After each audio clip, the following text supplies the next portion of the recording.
Benvolgudes i benvolguts compatriotes. Ara fa 2 setmanes que el govern de Catalunya va proposar el confinament total i que va prendre mesures contundents.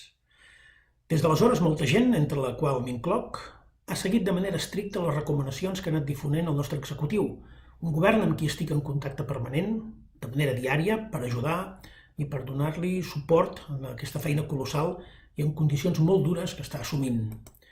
Ho hem de continuar fent sense cap excusa. Confinament total, aïllament dels focus més perillosos, mesures socials i econòmiques per aturar els efectes d'un cop que representa una crisi que fa tot just un mes pensàvem que o bé no ens podia passar o bé que si ho feia no ho faria amb la duresa i amb la crueltat que ja veiem que ho està fent.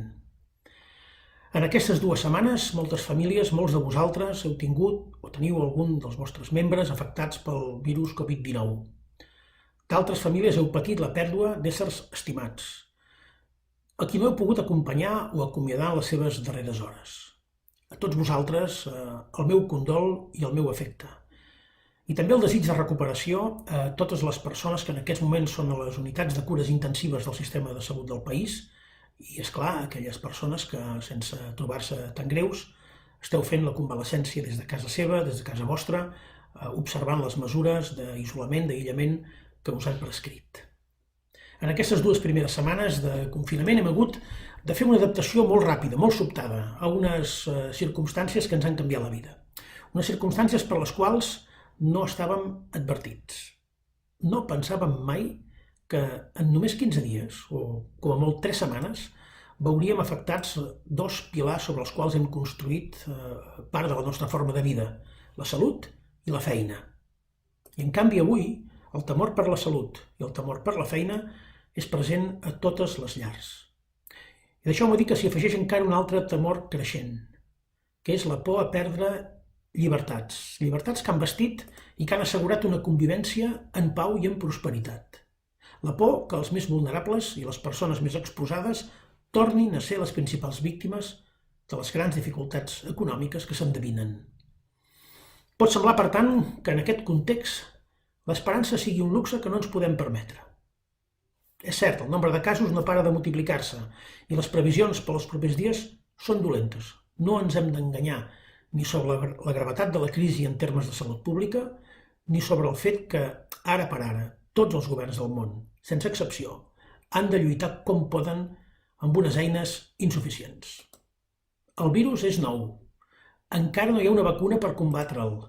Les mesures preventives, a més, perquè puguin ser efectives, han de ser molt draconianes. Pot semblar que no podem ser optimistes, perquè veiem com els nostres professionals sanitaris, que els coneixem, perquè tenim amics, companys, familiars que s'hi dediquen, els veiem que han de treballar en unes condicions extremes, patint per material bàsic, patint pels companys, patint per les seves famílies, perquè, evidentment, són un col·lectiu molt exposat.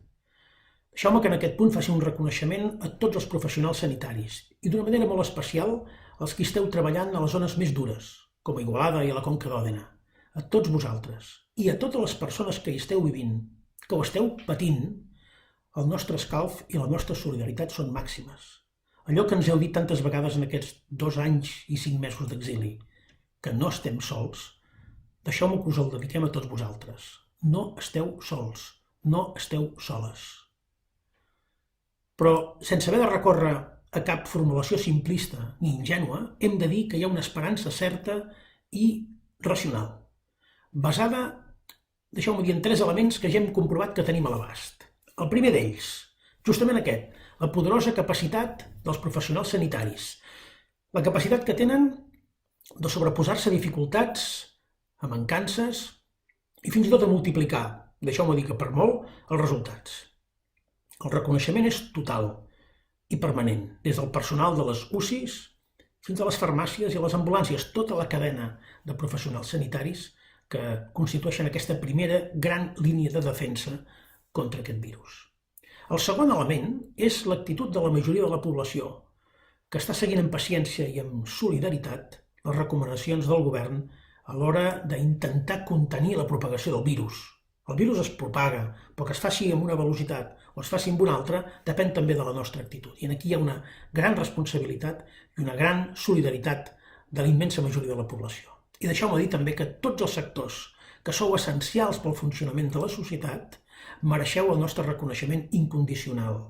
Des de les persones que transporteu les mercaderies, fins a les que treballeu a les caixes del supermercat, des de la fleca que ens garantiu el pa, fins al policia que es troba en un control de carretera, des del personal de neteja, les persones que es passen el dia fent atenció telefònica o fins al periodista que ha de continuar proporcionant la informació necessària. I el tercer element, que és la confiança en les investigadores i els investigadors. La confiança en la recerca i la ciència per trobar remeis segurs. Per què ho faran? Ho han fet en el passat i també ho faran ara. És una confiança no pas cega, és una confiança basada en la llarga llista d'èxits que han tingut en el combat contra malalties que anteriorment també havien devastat la població.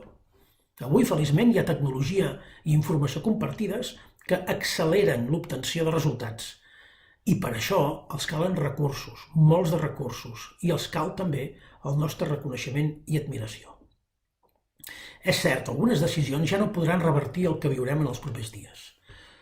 Però la nostra responsabilitat i la nostra solidaritat ens han de fer respectar les mesures dictades pel nostre govern.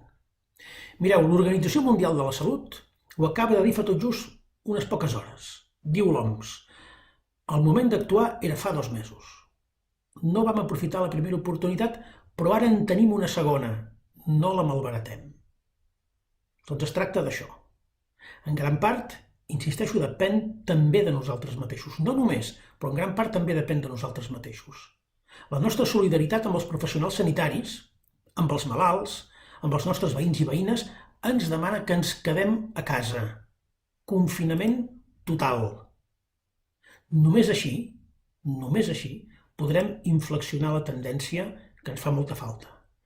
No podem perdre ni un dia tal com ens suggereix l'OMS, perquè cada dia, cada hora perduda, no es mesura en temps, es mesura en vides humanes. I totes les vides valen igual. Totes les vides mereixen l'esforç de ser salvades. Cap autoritat competent pot menysprear la vida de la gent ignorant o fins i tot desautoritzant les mesures que salven vides, com per exemple les que proposa el govern de Catalunya i que tenen, per cert, el consens del món local, el consens de la gent que pateix en directe els efectes d'aquesta crisi, de la gent que li sap els noms i els cognoms, la gent que la pateix en directe. Tota aquesta gent ens demana que fem cas a aquestes recomanacions. Per solidaritat amb ells, per ajudar-los a ells i per ajudar-nos a tots plegats, és el que toca fer. Si ho fem ens en sortirem, tardarem més o tardarem menys, però l'esforç col·lectiu valdrà la pena i ens portarà segur a intentar passar pàgina. I quan ho fem hem de trobar un país que es pot redreçar, una societat que es pot tornar a reconstruir sobre aquests valors que ens han fet el que som, en els que la solidaritat, en els que la fraternitat, en els que ajudar-nos mútuament han de formar part essencial de les fortaleses i de les confiances, de les cadenes de confiances que hem de reforçar de cara al futur. Amigues i amics, benvolguts compatriotes, moltíssimes gràcies per la vostra atenció, moltes gràcies pel vostre esforç, per la vostra dedicació, per la vostra solidaritat i molta sort a tots plegats.